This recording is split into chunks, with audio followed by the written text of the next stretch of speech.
अबू आझमी छत्रपती शिवाजी महाराज आणि संभाजी महाराजांचा जाणीवपूर्वक अपमान करतो, याला निलंबित झालं पाहिजे, याच्यावर देशद्रोहाचा गुन्हा दाखल झाला पाहिजे, अबू आझमी निलंबित झाला पाहिजे आणि त्याच्यावर देशद्रोहाचा गुन्हा दाखल झाला पाहिजे।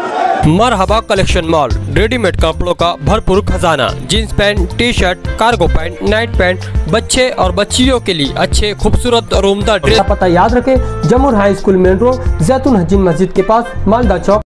कार्रवाई कर दीजिए, कोई बात नहीं, अगर कानून से गलत है तो कर दीजिए, लेकिन मेरा कहना ये कि राजा लोग सत्ता और संपत्ति के लिए संघर्ष करते थे, उनका वो धर्म के नाम पे उनका कोई काम नहीं था कि धर्म हिंदू करो मुस्लिम करो। जिसने 52 साल तक हुकूमत किया हो, तो अगर जबरदस्ती हिंदुओं को मुसलमान बनाना चाहता हो तो भारतवर्ष में कितने हिंदू मुसलमान बन जाते। ये सारी चीजें कब शुरू हुई हैं? 1857 की गदर में, जब मंगल पांडे ने बलिया से इस लड़ाई शुरू करी तो उसका साथ देने वाले सबसे पहले मुसलमान थे, बहादुर शाह जफर। अंग्रेजों को लगा ये हिंदू मुस्लिम साथ रहेंगे तो हम आजादी की लड़ाई, हम इस लड़ाई में यहाँ राज नहीं कर सकते हैं। इन्होंने इस तरह हिस्ट्री को बदनाम शुरू किया। मैं फिर कह रहा हूं कि औरंगजेब रहमतुल्लाह अलैह जो हैं, उन्होंने मंदिर तोड़ी तो मस्जिद भी तोड़ी है उन्होंने। गोलकुंडा की मस्जिद की जो ताना राजा थे तानाशाह, क्या नाम था उसका, उसकी मस्जिद तोड़ा उन्होंने, वहां पे मंदिर भी तोड़ा। अगर तो क्या वजह है उसकी पता लगाना चाहिए। लेकिन अगर वो हिंदू के खिलाफ होते तो 34% हिंदू उनके साथ नहीं रहते और उनका सिपह सालार हिंदू नहीं रहता। मेरा कहना है कि इसको हिंदू मुस्लिम एंगल से नहीं देखना चाहिए। और ये सच है कि उनके राज में भारतवर्ष सोने की चिड़िया था। भारतवर्ष 24% यहाँ का वो था। भारतवर्ष की सीमा अफगानिस्तान और बर्मा तक थी। तो ये कौन मिटा सकता है? हिस्ट्री से कौन मिटा सकता है? अगर आप इन सब बातों को लाएंगे तो हम करेंगे, लेकिन फिर मैं कहूंगा कि इसमें हिंदू मुस्लिम का एंगल देने की कोई जरूरत नहीं। अभी की कई सारी सरकारों ने औरंगजेब को क्रूर शासक जो है दर्शाया है, और ऐसे में कई सारे राजनीतिक नेताओं के तो बयान भी आए। जैसे टी राजा ने कई बार मांग की कि औरंगजेब की कबर को जो हटा देना चाहिए, उसको बुलडोजर चलवा देना। टी राजा जैसे लोग चाहते हैं कि मुसलमानों को मार के फेंक दो, 20 लाख मुसलमानों को एक साथ मार दो, इस देश को हिंदू राष्ट्र बना दो, मुसलमानों को जो संविधान से हक मिला उसे छीन लो। ये तो वही लोग कर रहे हैं जो नफरत फैलाना चाहते हैं। हर चीज को एक ही चश्मे से देखना, हिंदू मुस्लिम हिंदू मुस्लिम।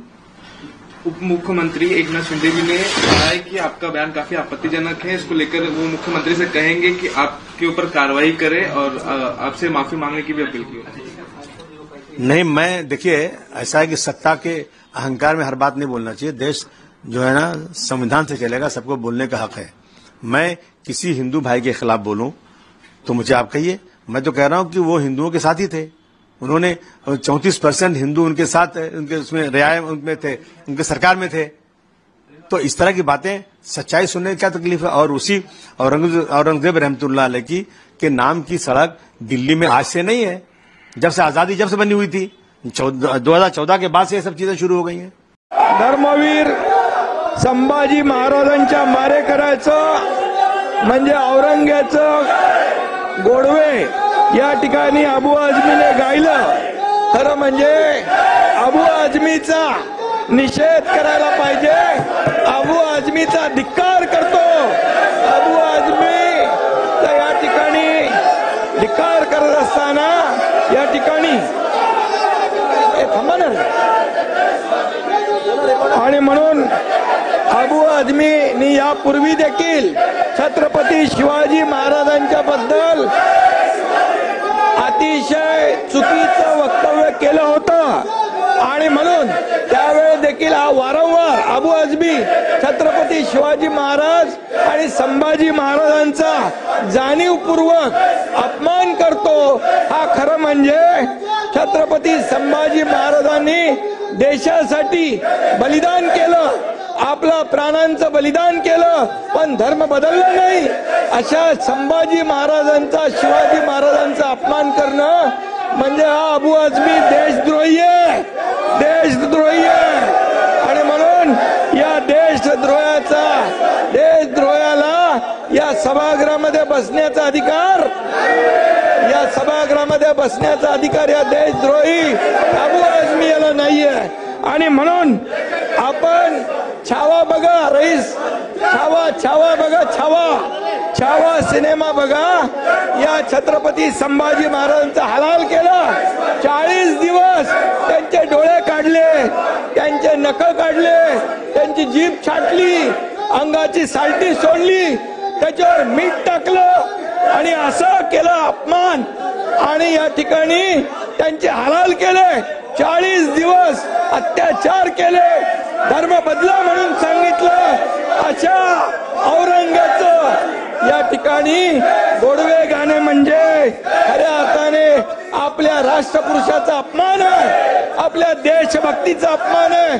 आणि म्हणून मी एवढं सांगतो, देश धर्म पर मिटने वाला, देश धर्म पर मिटने वाला शेर शिवा का छावा था.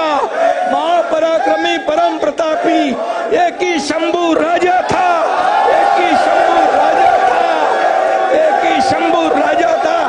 अरे या शंभू राजाने 9 वर्षामध्ये 9 वर्षात 69 लढाया जिंकल्या. 69 लढाया. अरे लाज वाटली पाहिजे पाणी ओळायला. आणि तुम्ही या ठिकाणी 69 लढाया दिल्या. आणि या औरंगजेबाने आपली मंदिरं तोडली, मंदिरं तोडून टाकली, आया बहिणींचा अत्याचार केला, आया बहिणींचे बलात्कार झाले. आणि असा हा माणूस, हा औरंगजेब, या औरंगजेबचं बापाला कैद केलं, मुलाला मारून टाकलं, 27 लोकांना मारलं. हा क्रूर कर्म